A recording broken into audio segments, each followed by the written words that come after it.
जस लइके न देखले बाड़ का हो ऐसन का खास बाकी ताकत रही से तोहर गाल लागे गेंदा के फूल जैसे है गोरी फूल जैसे Likey कातिल जवानी फरहबी अदाबा एही पाया बाबू दुनिया फिदा बा Likey हाँ भाई क्या हुआ? अबे लॉकडाउन खुल गया। अच्छा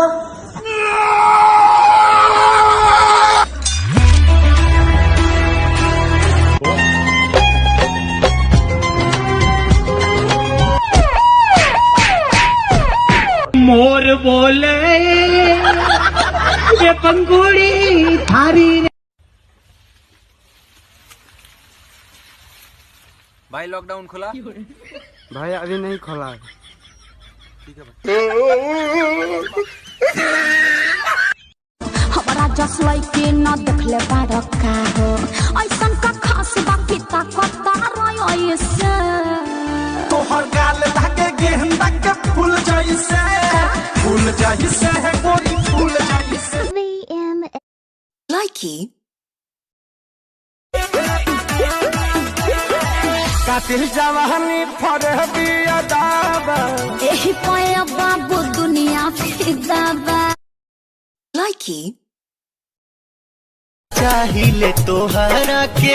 ज्यादा अपना जान से तोहरा के पूजी ले हम पहले भगवान से कि जब से धैले बपीरीती दीना एकर बाप बेईमान आई बेशरम सास दिली गारी ससुर से मिले प्यार ससुर हार के दुलार जैसे आम के अचार Likey अपने ही रंग में मुझको रंग दे धीमे धीमे रंग में मुझको रंग दे सौंधे सौंधे रंग में मुझको रंग दे रंग देना हाँ लट बिखराए चुनरिया बिछाए लट बिखराए चुनरिया बिछाए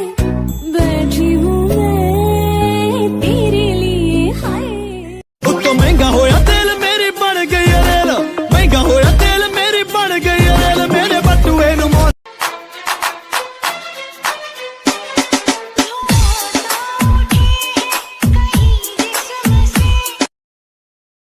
Likey कातिल जवानी फरहबी अदाबा एही पाया बाबू दुनिया फिदा बा VMAT छोड़ के जाए वो ससुरबा तो जिंदगी भर रोइबे जब याद कि न भइले रे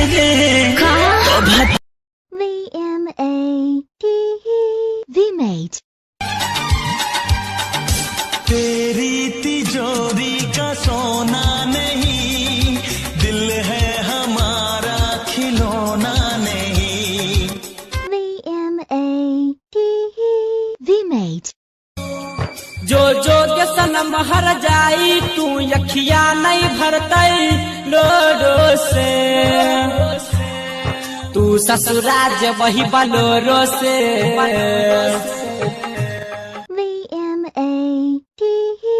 VMAT दूसरा के घरवा के होरिया मोजा तारे